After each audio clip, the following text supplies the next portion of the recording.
And we are joined now from London by Professor Tahir Abbas. He specializes in radicalization at the Royal United Services Institute, a security think tank.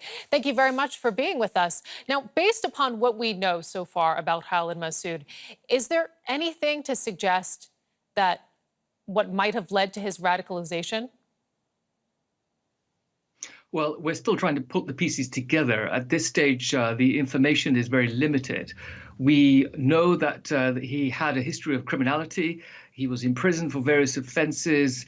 But then along that journey to radicalization, he must have engaged in various activities or associated himself with radicalized groups, or not, as the case may be, because he could quite easily have been what is described as a bedroom jihadi and then being inspired to carry out the attack. So we haven't been able to piece all of these things together at all yet.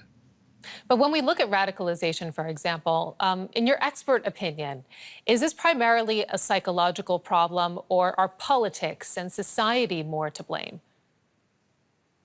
Well, it's a combination of all three. I mean, the political context is very important to bear in mind.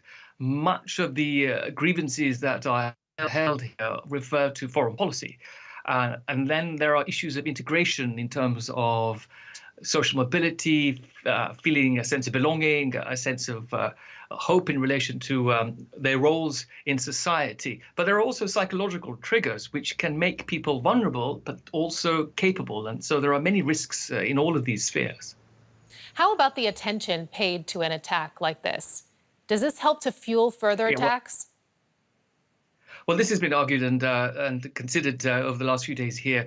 Terrorism is the deed itself. It's the act that creates the message. And so the more we talk about it, the more it's the oxygen that adds to various ideological perspectives that help to mobilize forms of radicalization. So we have to be careful about how we talk about this and what kind of sentiments we evoke when we do so. Okay, so if you're making policy recommendations then to authorities there, what measures can we put in place to tackle radicalization? What's effective? Well, there are a whole host of measures. Some are argued to be more effective than others, in particular when it comes to community engagement and development and resilience, building that confidence to be able to tackle issues as they emerge. But then there are also protective measures introduced, such as various architectural enhancements in front of buildings to prevent vehicles ramming. Then there are also coordination attempts made with other intelligence and security agencies to ensure that shared information and knowledge helps to keep track on things. All right, we want to thank you very much for your insight on this, Tahir Abbas. You specialize in radicalization at the Royal United Services Institute, a security think tank.